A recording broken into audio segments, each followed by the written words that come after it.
Assalamualaikum warahmatullahi wabarakatuh. Bismillahirrahmanirrahim. Alhamdulillahi rabbil alamin. Wassalatu wassalamu ala ashrafil anbiya'i wa imamil mursalin, Sayyidina wa habibina wa maulana Muhammadin wa ala alihi wa sahbihi ajma'in. Hasbunallahu wa ni'mal wakil, ni'mal maula wa ni'mal nasir, wa la hawla wa la quwwata illa billahil aliyyil azim. Allahumma anfa'na bima 'allamtana wa 'allimna ma yanfa'una birahmatika ya arhamar rahimin. Amin ya rabbal alamin. Al-Mukarramun, seluruh pengurus DKM Masjid Jami Al-Faragha, Ketua DKM Bapak Haji Abdul Jabbar, para guru kita Bapak Ustadz Burhanuddin dan para asatidz lainnya, para bapak haji, para tokoh masyarakat, seluruh jamaah yang hadir pada kesempatan malam hari ini. Semoga kita semua senantiasa Allah sehatkan lahir batin kita, Allah tambah keberkahan hidup kita, Allah istiqomahkan kita di dalam kebaikan, dan kelak diwafatkan dalam keadaan husnul khotimah. Amin ya rabbal alamin. Alhamdulillah wa syukurillah, pada kesempatan malam hari ini bertepatan malam 17 Agustus, malam kemerdekaan Republik Indonesia yang ke-78.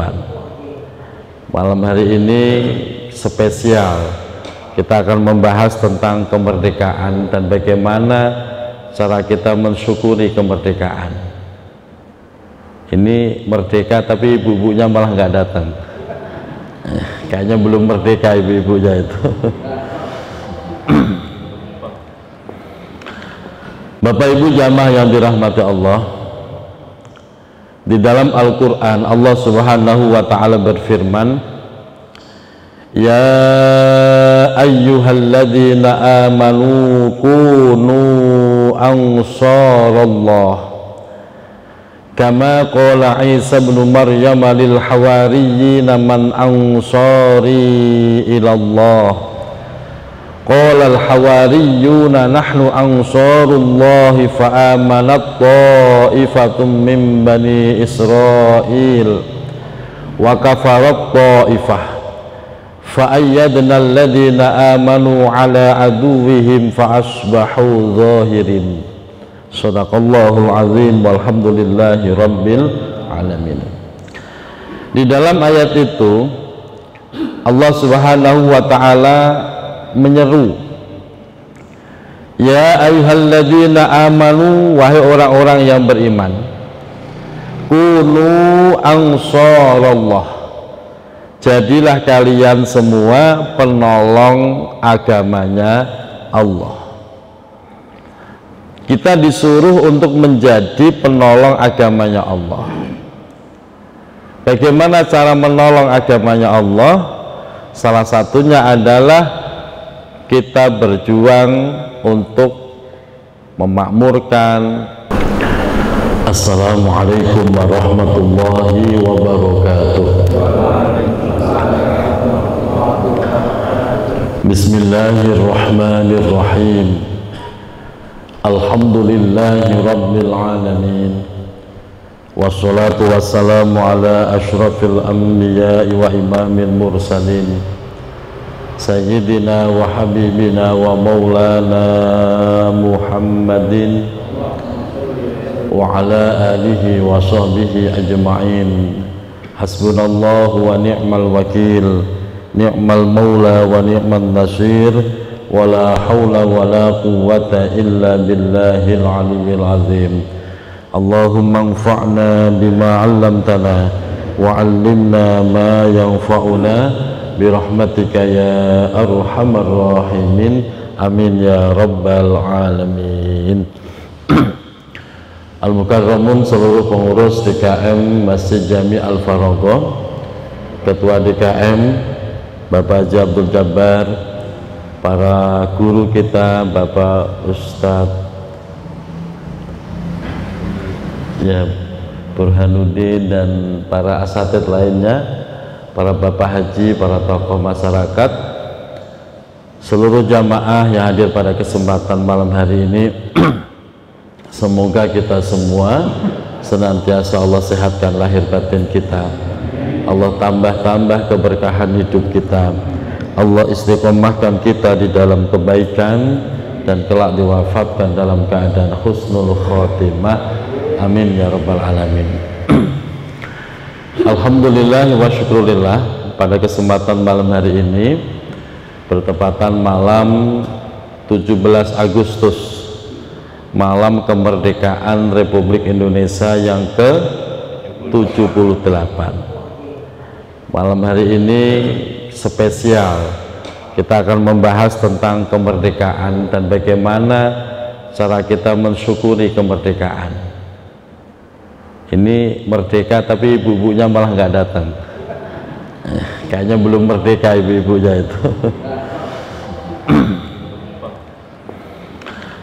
Bapak Ibu jamaah yang dirahmati Allah, di dalam Al-Quran Allah Subhanahu wa ta'ala berfirman, ya ayyuhalladzina amanu kunu ansarallah kama qala Isa ibn Maryam lil hawariyyin man ansari ilallah qala al-hawariyuna nahnu ansarullahi fa'amanat ta'ifatum min bani Israel wa kafarat ta'ifah fa'ayyadna alladhina amanu ala aduwihim fa'asbahu zahirin. Sadaqallahul azim, walhamdulillahi rabbil alamin. Di dalam ayat itu Allah Subhanahu wa ta'ala menyeru, ya ayyuhalladzina amanu, wahai orang-orang yang beriman, kunu ansarallah, jadilah kalian semua penolong agamanya Allah. Kita disuruh untuk menjadi penolong agamanya Allah. Bagaimana cara menolong agamanya Allah? Salah satunya adalah kita berjuang untuk memakmurkan, memerdekakan bangsa kita. Tidak ada ceritanya orang yang memperjuangkan agama tapi merusak negara. Tidak dibenarkan kalau ada orang bilangnya memperjuangkan agama tapi malah bikin rusuh di negaranya. Tidak dibenarkan kalau ada orang bilang saya membela Islam, membela syariat Islam, tapi akhirnya bikin gara-gara huru hara di mana-mana. Makanya menolong agama Allah tidak bisa dilakukan tanpa kita menjaga kedamaian bangsa kita. Betul Pak? Dengan damai inilah kita bisa mensyiarkan agama kita.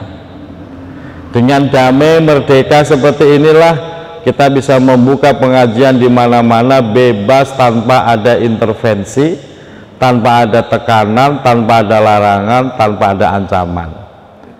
Dulu kata orang tua saya, buka pengajian begini mah nggak berani Pak, waktu masih penjajahan. Betul Pak? Emang Bapak umurnya udah nyampe itu? Katanya kan, sejarah itu begitu Pak. Sejarah itu katanya, tapi walaupun katanya bisa dipertanggungjawabkan. Kakek saya itu seorang kiai, itu kalau cerita tentang perjuangan beliau, nangis beliau. Buka pengajian begini nggak berani terang-terangan. Sekolah susah, makan susah, tanah luas tapi nggak pernah ngerasain namanya makan beras. Makanya apa Pak? Timbul. Terus apa lagi? Ganyong. Itu makanya. Padahal tanah mah luas.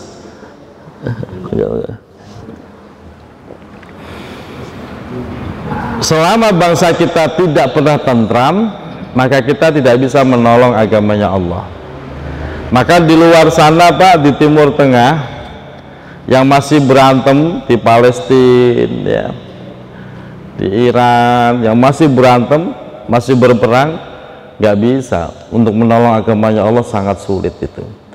Makanya terlebih dahulu kita benar-benar harus benar menjaga bangsa ini biar aman, damai. Dengan begitu kita bisa menyebarkan agama Allah dengan sebaik-baiknya. Muncul sebuah hadis yang dipopulerkan oleh Hadratus Syekh Hasyim Asy'ari, hubbul waton minal iman. Cinta tanah air bagian daripada iman. Hubbul waton minal iman. Jangan sampai salah loh Pak, karena di luar sana itu diplesetin, bukan hubbul waton lagi, hubbul wadon. Wah, ini nggak boleh itu. Kalau hubbul wadon artinya apa Pak? Cinta perempuan. Plesetin itu. Hubbul waton, cinta tanah air bagian dari iman. Makanya dengan semangat itu, semangat membela tanah air, semangat untuk merebut kemerdekaan, akhirnya alhamdulillah bisa dimerdekakan. Ketika dan merdeka, maka agama Allah menyebar dengan baik. Dan ini yang harus diperhatikan Pak, tidak ada ceritanya orang menyebarkan agama Islam tapi malah merusak negara. Kalau itu ada, jangan pernah ikut, jangan pernah ikut. Makanya kita belajar dari negara-negara Arab yang di luar sana, mereka perang nggak selesai-selesai. Makanya walaupun negara kita asasnya bukan Al-Quran, bukan negara Islam, tapi nilai-nilai Islam sudah kita jalankan dengan baik. Itu yang perlu diperjuangkan Pak. Jadi kalau saat ini ada yang menggembar-gemborkan khilafah, pengen merubah negara Indonesia menjadi negara Islam, hati-hati Pak. Nanti kasusnya yang terjadi perang saudara nggak selesai-selesai.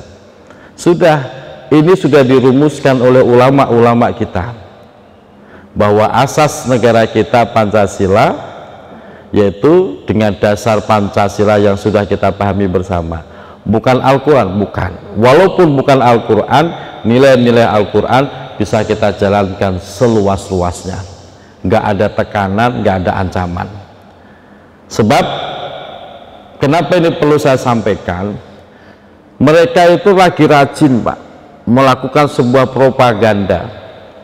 Orang awam dicuci otaknya bahwa negara ini dianggapnya tonggut, negara kafir, pemimpin ini dianggapnya kafir, hormat bendera dianggap kafir.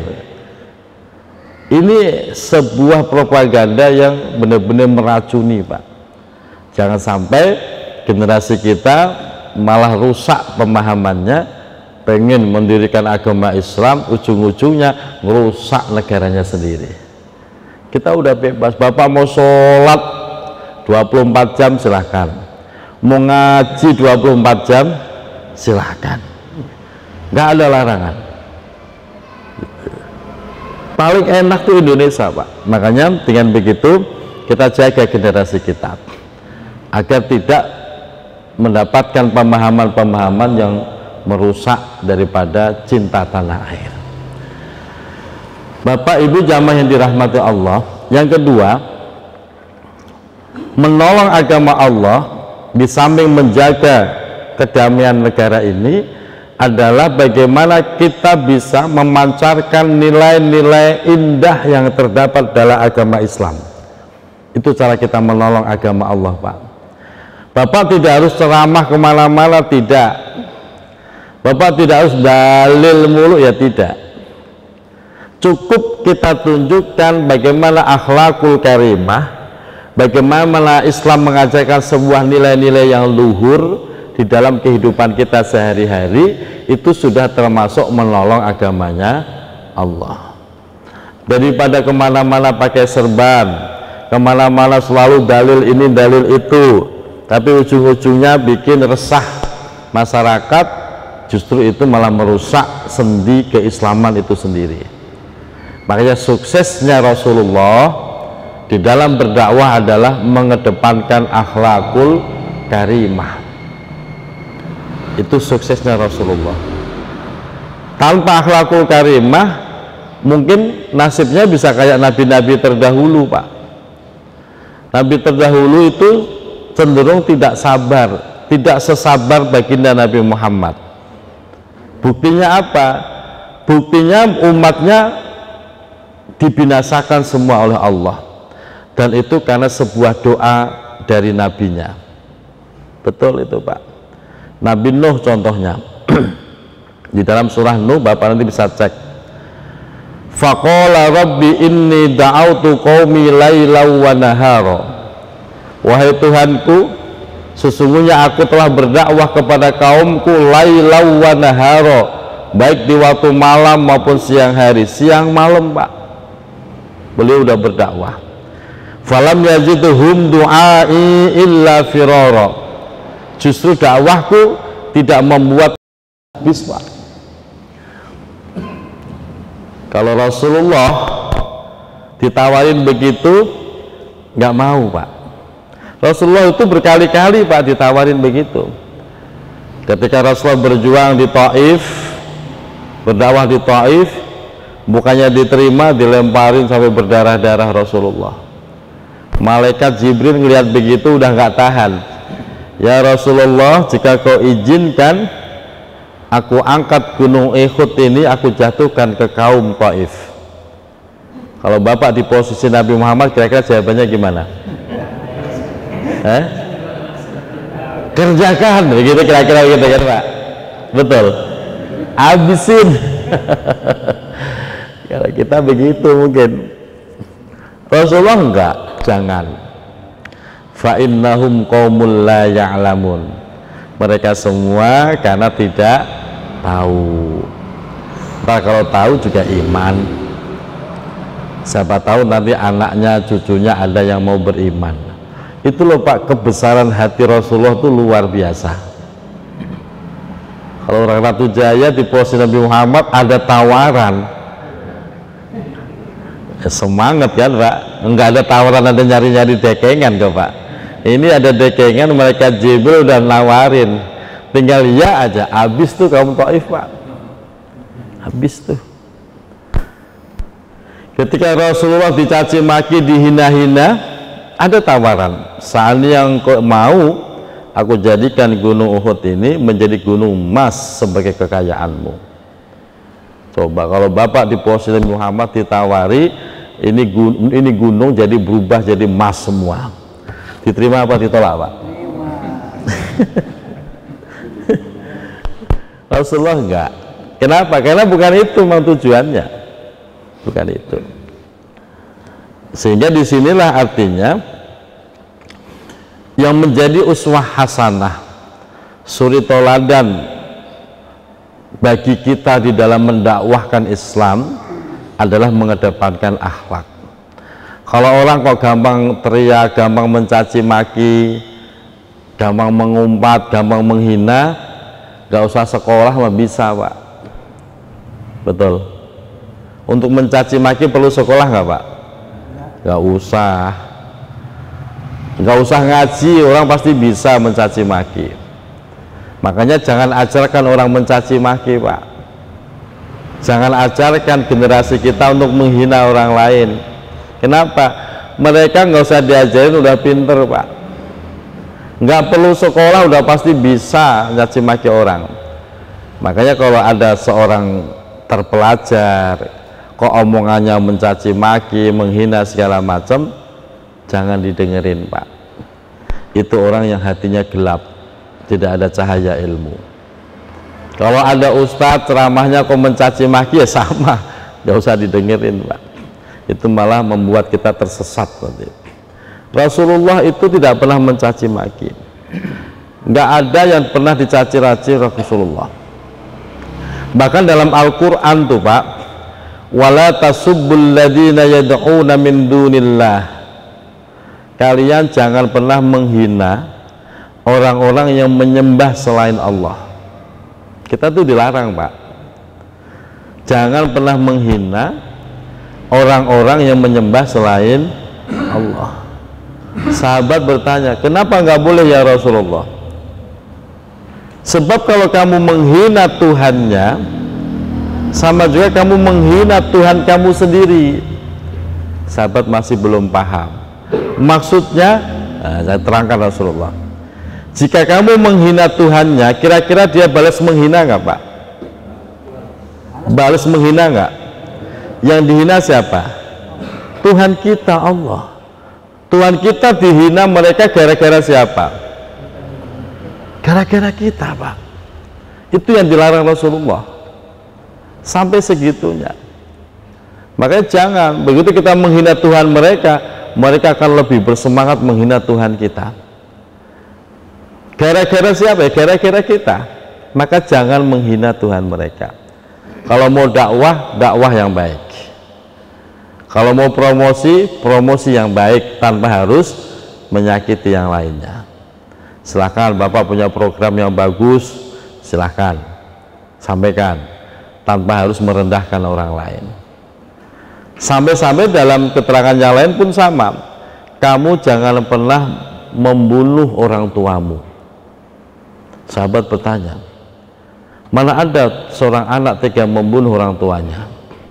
Jawaban Rasulullah, ketika kamu mencaci maki, menghina orang tua dari temanmu, itu sama juga kamu mencaci maki dan membunuh orang tuamu.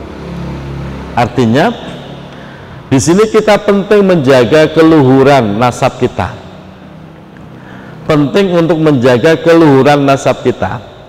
Kita punya pejuang-pejuang yang hebat, kita punya leluhur-leluhur yang hebat, kita punya kakek, nenek, buyut yang hebat-hebat. Itu harus wajib kita rawat keluhuran mereka. Sebab kalau kita bikin masalah, yang jelek bukan hanya kita. Betul Pak ya?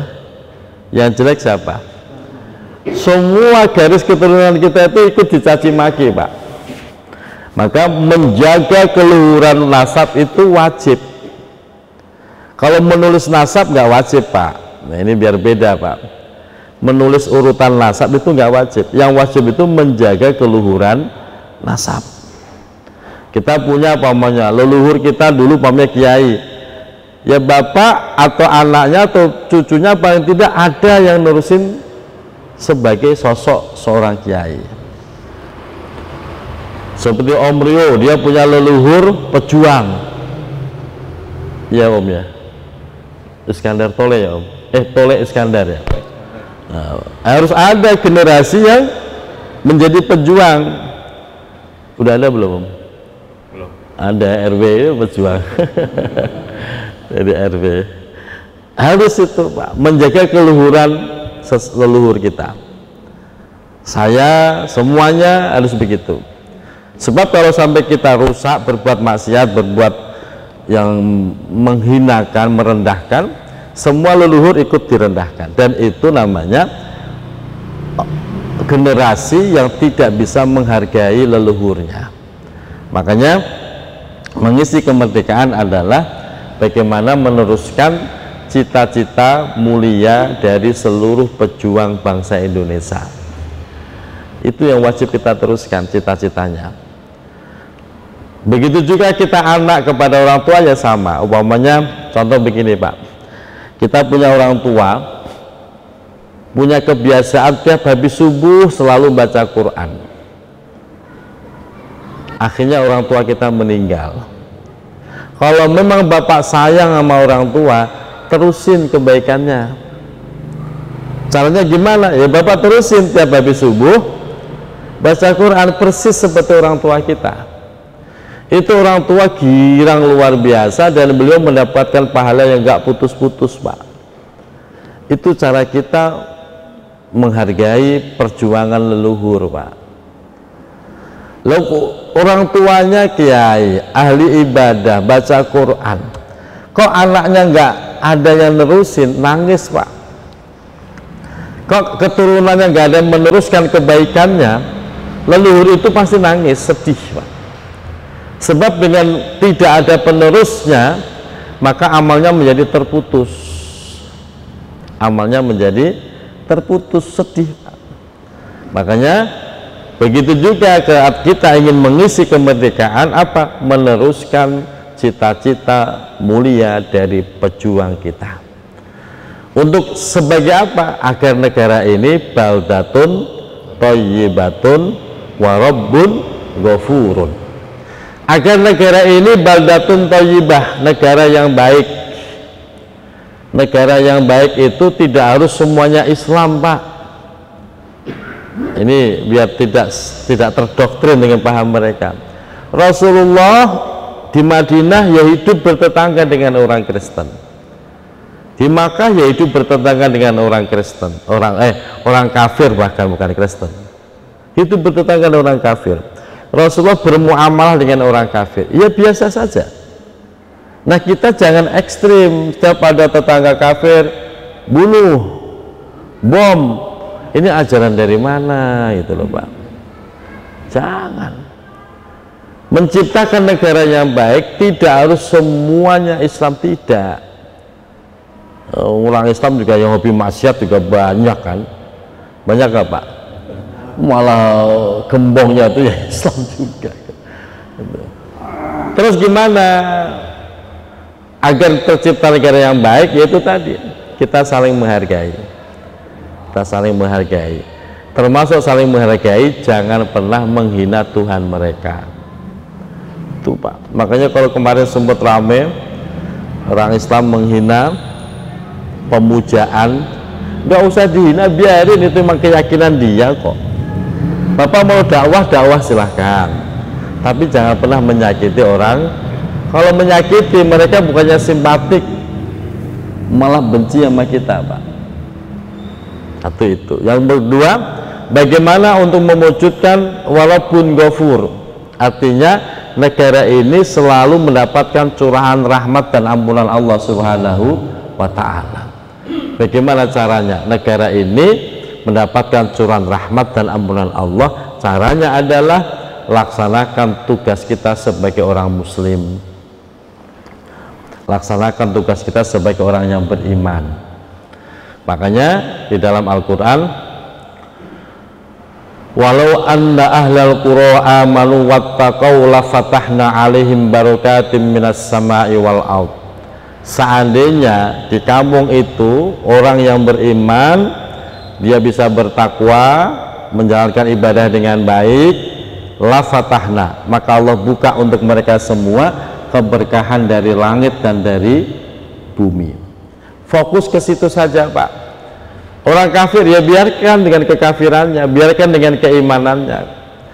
Kalau dia tertarik sama kita syukur, gak tertarik ya gak apa-apa. Yang penting fokus kita menjalankan tugas kita sebagai seorang mukmin. Satu itu. Dengan begitu Allah turunkan keberkahan. Yang kedua, yang ketiga Pak, lakukan amar ma'ruf nahi mungkar. Lakukan amar ma'ruf nahi mungkar. Amar ma'ruf bil ma'ruf, nahi mungkar bil ma'ruf juga. Maksudnya ketika kita amar ma'ruf, nyuruh orang berbuat baik, itu pun bil ma'ruf, dengan cara yang baik. Kalau kita nyuruh orang berbuat baik dengan cara yang tidak baik, dikerjakan nggak Pak? Dikerjakan nggak perintah itu? Nggak bakalan. Bapak pomnya nyuruh orang, ayo malam ini kita ngaji, bareng, yang baik Pak. Jangan begini, udah tua nggak tahu diri, ngaji ntar malam, datang nggak Pak? Berantem iya ya. Jadi amar ma'ruf ya bil ma'ruf, dengan cara yang baik. Kalau kita caranya nggak gitu juga, an-nahyu bil munkar, nahi mungkar, itu pun bil ma'ruf Pak. Kita pengen mencegah kemungkaran, itu pun bil ma'ruf, dengan cara yang baik, bukan cara yang mungkar, bukan. Kalau cara yang mungkar bisa jadi memang bubar, tapi tidak membuat mereka berhenti. Contoh umpamanya ada orang judi, bapak gregetan tuh pengen nahi mungkar, terus bapak obrak-abrik gitu, bapak hajar semua yang judi. Kira-kira dia berhenti nggak dari perjudian, Pak? Berhenti nggak, Pak? Enggak, cari tempat lain dia, Pak. Berhenti. Kalau pengen berhenti, gunakan cara yang baik. Nahi mungkar tetap bil ma'ruf, dengan cara yang baik. Caranya gimana? Bagi mereka beras, bagi mereka yang judi, bagi beras umpamanya 3 kilo, 3 kilo, 3 kilo. Besok judi lagi, bagi lagi 3 kilo, 3 kilo, 3 kilo. Nah kalau udah 3 kali bagi beras, baru ajak, bang ngopi ke rumah yuk. Datang nggak Pak kira-kira? Datang nggak ke rumah? Datang. Habis ngopi, ayo bang mahriban di masjid. Ngikut nggak kira-kira Pak? Ngikut Pak, dia nolak nggak bisa. Itu strategi dakwah namanya Pak.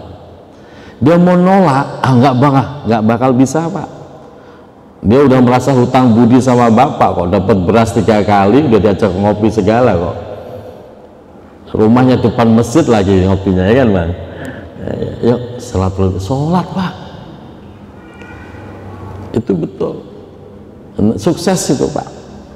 Makanya Rasulullah sudah dipesan oleh Allah Subhanahu wa Ta'ala dalam Al-Quran, lau kunta fazzan ghalidul qalbi lang faddu min haulik.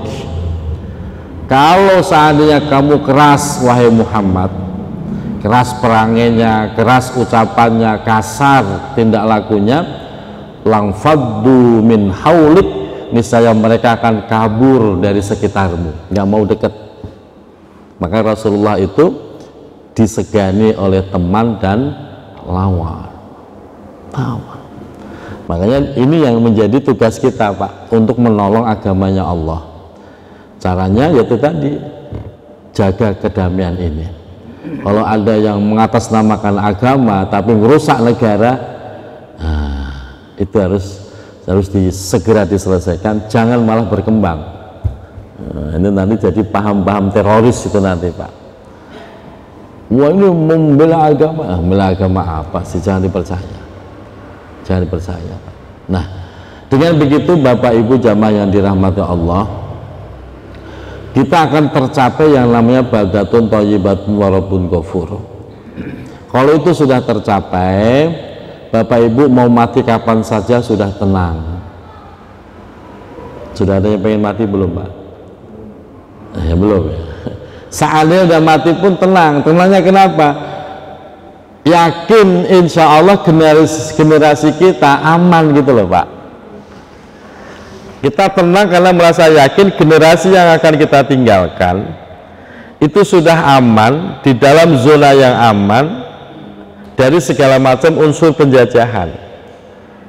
Nah penjajahan sekarang itu Pak bukan dengan senjata Pak. Penjajahan sekarang itu satu, mereka menjajah lewat budaya. Betul Pak. Mereka menjajah kita lewat budaya Pak.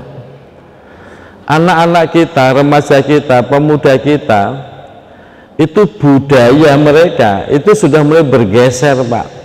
Udah ke barat-baratan. Ngopi bareng, nyabu bareng. Ada Pak. Mabuk bareng. Padahal duit nggak punya. Ini udah gaya ke barat-baratan budayanya. Terus apalagi yang dijajah kita? Fashion kita Pak. Fashion busana kita dijajah sama orang barat Pak. Dulu gadis pakai kolor malu Pak keluar rumah. Sekarang malu apa bangga? bangga. Bahkan bukan hanya anak gadisnya, emaknya juga pakai kolor kok Pak. Dulu kan malu Pak, sekarang mah nggak ada malu-malunya, malah sengaja dipamerin. Itu sama penjajahan juga dari segi fashionnya itu tadi. Yang lebih parah lagi Pak, kita tuh dijajah dari segi ekonomi kapitalis Pak. Kita diarahkan pada satu sistem di mana kita semua serba kredit, serba ngutang. Udah terjadi belum? Pengen punya rumah, utang. Pengen punya mobil, utang. Punya motor, perabot rumah tangga, yang nggak diutang apa? Nah, ini udah terjadi kan Pak? Ini penjajahan juga loh Pak. Cuman anehnya kita ini asik aja menikmati, untung ada yang ngutangin, begitu katanya. Tapi kita dijajah. Bagaimana nggak dijajah? Bapak secara tidak sadar, Bapak udah terbelit hutang. KPR rumah berapa tahun? Minimal 15 tahun Pak. Bapak mau ketawa lebar itu nggak berani, ingat utang. Nggak berani ketawa lebar gitu. Nah, itu kan satu penjajahan yang kadang-kadang nggak terpikir oleh kita. Terus apalagi passion itu style, gaya hidup, gaya bicara, gaya berpikir, itu juga sudah mulai bergeser Pak, mulai digeser itu. Nah, makanya penjajahan ternyata belum selesai. Penjajahan fisik memang sudah selesai, tapi penjajahan yang model baru itu belum selesai, makin merajalela Pak. Bapak cari anak usia SMP, SMA yang bisa bangun sholat subuh, banyak apa dikit? Di Alfa Romeo ada nggak Om? Anak remaja usia SMP, SMA kok bisa sholat subuh di masjid? Cari Pak. Kebanyakan yang muda apa yang tua yang sholat subuh berjamaah? Yang tua Pak. Yang muda kemana? Lah orang tuanya nggak bangunin. Orang tuanya juga udah terjajah sama anaknya. Banyak orang tua yang akhirnya males bangunin anaknya, enggan bangunin anaknya. Ya betul, capek bangunin anaknya, begitu katanya. Itu kan sama juga Bapak udah terjajah oleh anak sendiri. Makanya saya sering bilang begini, anak saya kan ini ada santri di rumah Pak, ada santri 15 di rumah. Kadang-kadang saya perhatiin anak saya kok kayaknya manja ya, kolokan sama santri ya.